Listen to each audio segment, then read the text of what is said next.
अस्सलाम वालेकुम। जीअं त ही पंहिंजी पैरेलल बार आहे जिते पेशेंट स्ट्रोक पेशेंट फालेज वारो मरीज़ हूंदो आहे जेके वॉक वग़ैरह बंदि कराईंदा आहियूं इन ते।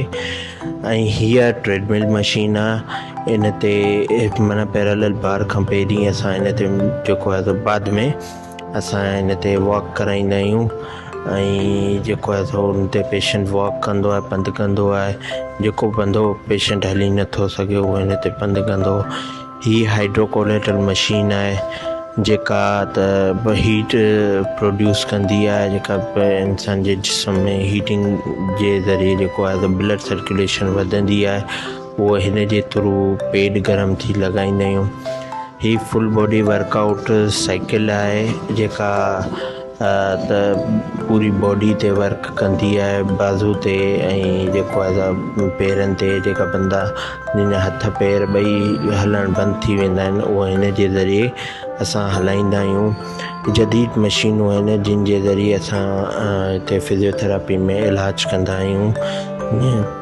ऐं हीअ साइकिल आहे जेका गोॾनि जो सूरु हुजे या फाले जो मरीज़ जेको पंधु वग़ैरह नथो करे सघे, उहो ई साइकिल ते उन्हनि जो टंगूं जेके आहिनि न बहितर थींदियूं ऐं उन्हनि जा गोॾा बहितर थींदा जीअं वॉक करण में सुठे खां सुठो वॉक कनि।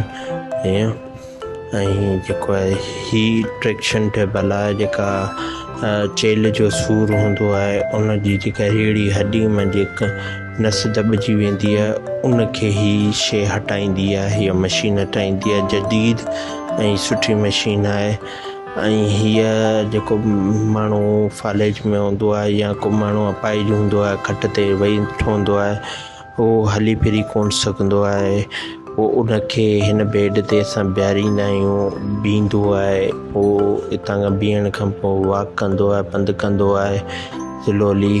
ऐं जेको आहे सो बहितर खां बहितर ट्रीटमेंट थींदो आहे। फिज़ियोथेरेपी हिकिड़ी अहिड़ी फील्ड आहे जेका एक्सरसाइज़ ऐं जदीद मशीननि जे ज़रिए हिकिड़ो इलाजु आहे जेको बंदो बेड ते पियो आहे उन्हनि जो सुठे खां सुठो जेको आहे इलाजु एक्सरसाइज़ जे ज़रिए थी वेंदो।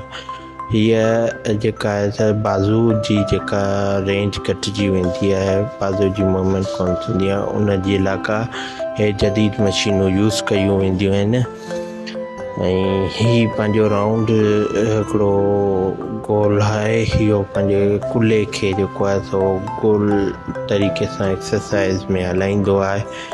ऐं हीअ हिकिड़ी पुली आहे, मशीन आहे जेका जदीद मशीन आहे जेका बाज़ू खे हलाईंदी आहे, जेका बाज़ू वर्क कोन कंदा आहिनि उन्हनि खे वर्क कराईंदी आहे, जेका बाज़ू मथे नथा खणी सघनि, जेका बाज़ू सूर आहिनि उन्हनि जो सूर ख़तमु कंदी आहे। हीअ साइकिल आहे गोॾनि जी, जेका गोॾनि जो सूर वग़ैरह हूंदो आहे उन्हनि खे ख़तमु कंदियूं आहिनि हे गाॾियूं साइकिलूं। ऐं हीअ जदीद मशीनूं जेकियूं आहिनि इलाज में बहितर खां बहितर पंहिंजो रोल प्ले कंदियूं आहिनि। हीअ चेल जो सूरु, गोॾनि जो सूरु ऐं पेरनि जो सूरु, उन्हनि में ही इलाही बहितर खां बहितर जेका शइ साबित थींदी आहे ऐं सुठी रिज़ल्ट आहे हिन जी जदीद मशीन जे ज़रिए इलाजु कयो वेंदो आहे। हीअ ट्रेडमिल आहे जेको वॉक कराई वेंदी आहे मरीज़ खे। नंढा ॿार वॾा जेका फालेज में मुब्तला आहिनि उन्हनि जो हिननि जे ज़रिए जदीद मशीननि जे ज़रिए इलाजु कयो वेंदो आहे।